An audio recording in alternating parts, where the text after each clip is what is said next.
Hi, Monica King here.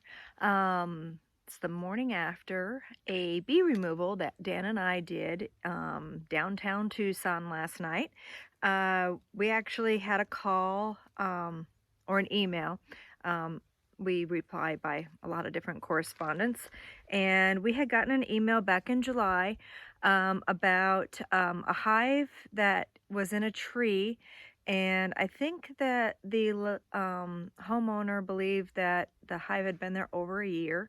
And so here in southern Arizona, we have a lot of Africanized feral hives. And so she started to become a little concerned about the possible temperament of the hive because they have a real unpredictable nature. And so she had just kind of was corresponding with me, asking me my opinion, kind of like, what do you think? Could they safely be removed? And then we also had concerns about what about the tree? Could the tree be saved? And the tree, after seeing pictures of the tree, you could just tell that the tree was dying. Broken, a lot, the top was broke off of it. A lot of the large branches were falling. And so Rose decided that she just wanted to wait for a little bit and think about it. And, and try to decide what's best for the bees and the tree.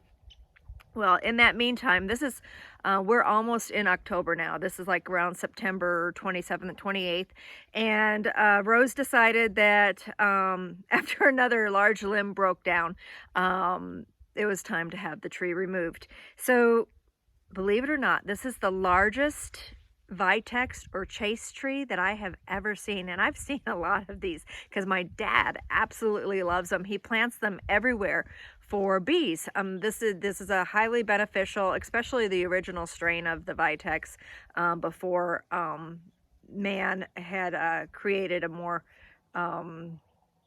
beautiful variety for people's yards and gardens. The original strain of Vitex is actually even better for bees. And so I was just amazed. I'm like, the largest trunk on a Vitex I have ever seen. And so when we got there, we cut it. We kind of like trimmed it up and got it down to trunk. And we were looking at the trunk, and Dan cut a piece off the top, and we realized that this thing is hollow. And it's really cool because I had, been studying history of beekeeping and everything. I love archaeology and stuff. And so I was like, maybe I can keep this as a log hive. And so my idea is to go in and clean it up and put top bars, kind of like the top bar hive idea, put top bars on the top of the log so that the bees will build their comb off of it, so that I can actually do inspections and be able to keep the hive like that. So again, Vitex or chase tree, it's awesome. Everybody should have one in their yard. And we'll see if my idea is going to be doable, or in spring, if I will have to just move them to Langstroth. This has been I believe, the second worst driest year in Arizona's recorded history.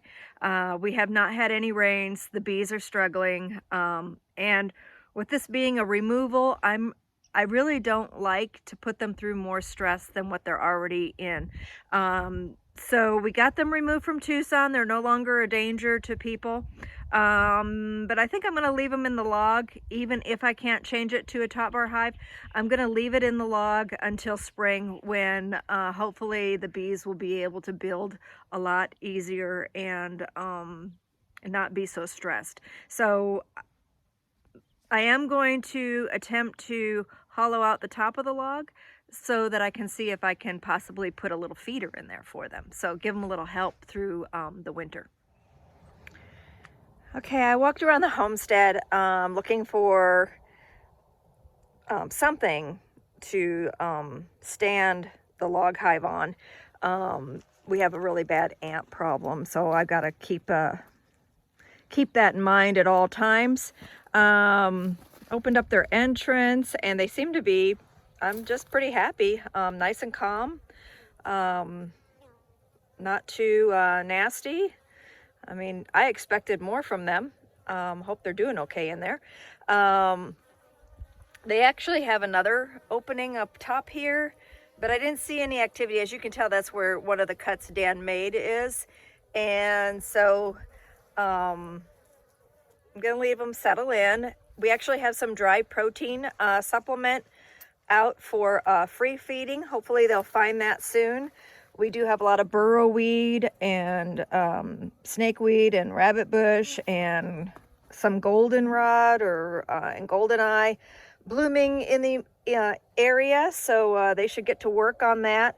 But I'm really, the bees that are here are having some problems with nectar sources, so I really would like to feed them. So my idea here is to take the hollowed out cavity, hollow it out some more, so that you can just tell that I'm not too far from where the hive itself is.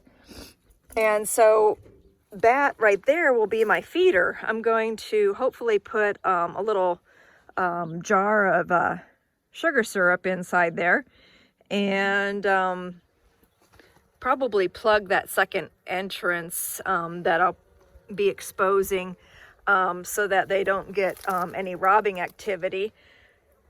But yeah, this is a pretty good size Vitex log.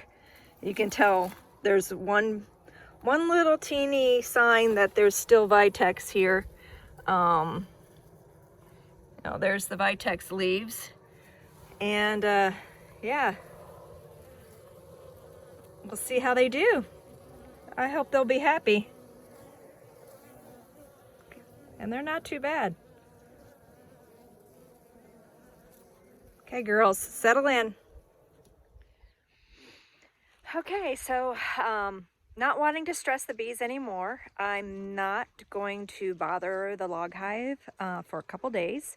And when I do, I'm going to go in it's kind of hollow. I mean, I say hollow, but what it is it's spongy material. I don't know if it has termites or why, but all the trunk is like just dead inside. So it's like a spongy material that I want to get in there and chisel that out, and then add the feeder, put some top bars inside of it, kind of like get down to where the hive is. And so before I do that to them, I want to let them sit there for a little while and just recuperate from their trip. I think we're like 40-mile trip type thing. So let them settle in. And I'm last thing for this removal is to throw the wood on the wood pile. I don't know how Vitex burns, but I do have some logs to put away. So that's the last part of the cleanup from this removal for today. And we have a lot more work to do, though, to save the bees. So this is, I'm just going to call this part 1. Stay tuned for part 2.